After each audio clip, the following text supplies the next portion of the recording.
We see the X-Men gathered as Bobby is leaving the team, upset that Xavier lied about his death and that Jean knew about it as well.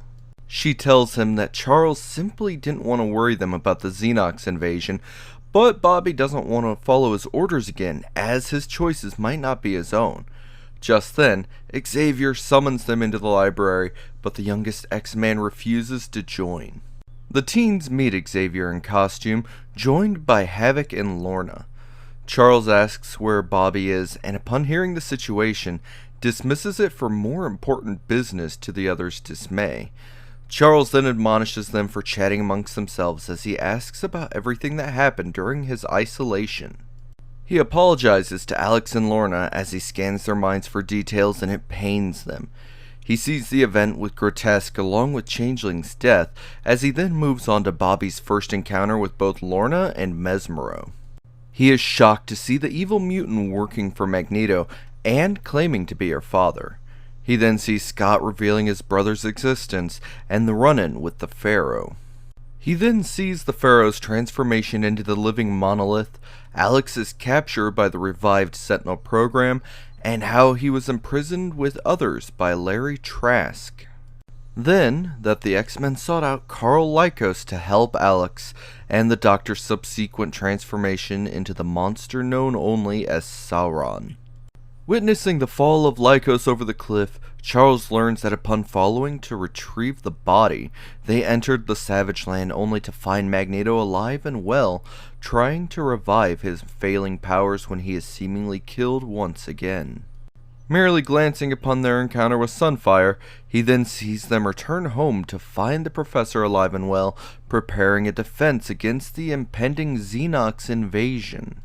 Up to date, he congratulates the team for doing so well while he was gone. However, he asks what they did to make sure that Magneto was dead, and upon hearing that they merely assume the explosion killed him, becomes angry and orders them back to the Savage Land to make sure he died. Hours later, as they head to their destination, the team wonder about Xavier's odd behavior and his punishment of 20 demerits. Warren's irritated at still being treated like a student when Scott asks Jean what's wrong. She's worried that the cure Banner gave them might not have fully worked when Hank informs them that they're almost there as they encounter heavy turbulence. Back in Westchester, Alex and Lorna have also noticed that Xavier's behaving differently when Bobby appears, wanting to know if she wants to leave with him, and shoving Alex back when he tries to talk. Lorna yells at Bobby that Alex still can't control his powers when he unleashes a blast of energy, ready to fight the hot-headed youngster. However, the youngest X-Man was ready for the attack. Iceman unleashes a flurry of sleet at Havoc, who dodges and releases a powerful blast of his own that destroys part of the woods that they're in. Seeing the devastation, he fears he may have killed Bobby. However, he had created an ice shield to save himself, but when he breaks out, a chunk flies and hits Lorna in the head. Bobby freaks out when he sees what happened, and Lorna goes off on him about how he never means to hurt people but always does. Calling her baby, she then goes off on a tirade of how she never was nor will be his girlfriend when a thought projects into their minds telling them enough. Charles appears, disappointed at their actions, and instructs them that the X-Men are in danger when Bobby ignores him and leaves. Back with the team, Angel leaves the ship to guide them through the strong winds.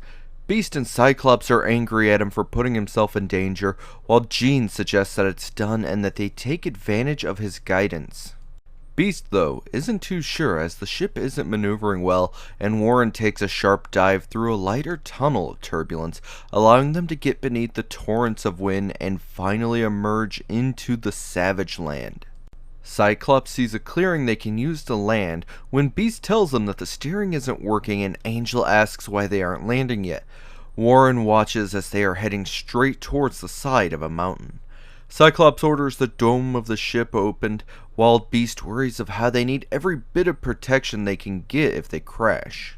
Insisting he doesn't want them all to jump, he repeats the order and with the dome open, unleashes an optic blast that destroys the vegetation in front of them, creating an improvised landing strip. Warren is awed by Cyclops' power when Beast tells him that it's working as he lowers the wheels of the ship, hoping for the best. Angel, however, can merely watch as the ship snags on something and spins out of control and into the dense forest. Crashing through all manner of stone and wood, the ship eventually comes to a halt. Hurrying over, Angel cries out for his friends to respond to him. On the opposite side of the ship, he finds them with an unconscious Jean who had created a telekinetic shield to save them, but it knocked her out and they worry as they have no first aid. Cyclops tells them that their only option is to hope for Xavier to send them help and to keep her still.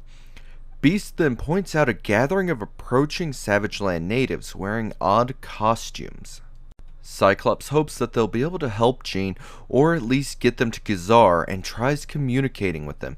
However, a trio of the natives appear behind shields and shoot darts out from them. The darts puncture the X-Men and they begin to feel dizzy from them. Beast fights the poison and pounces on the natives, hoping that his greater size will dilute the poison when more of the darts strike him from behind and finish knocking him out. Cyclops wakes up with the others to find themselves in a hut and a man telling them that they had to be knocked out to make sure that they weren't a threat, when Beast tells them they could have simply asked. The man replies they could have lied though when Cyclops notices that Jean isn't there. One of the women there tells them that they did all they could, but that they were unable to heal her when she reveals Jean's costume and sadly tells them that she has passed on. Elsewhere in the Savage Land, at a fortress, Amphibious leaps through its corridors and yelling that they've returned when a voice tells them to calm down. Apologizing, Amphibious tells his master that the X-Men have returned when the man says he wants revenge. The ghost of Magneto is angered over his death at the hands of the X-Men.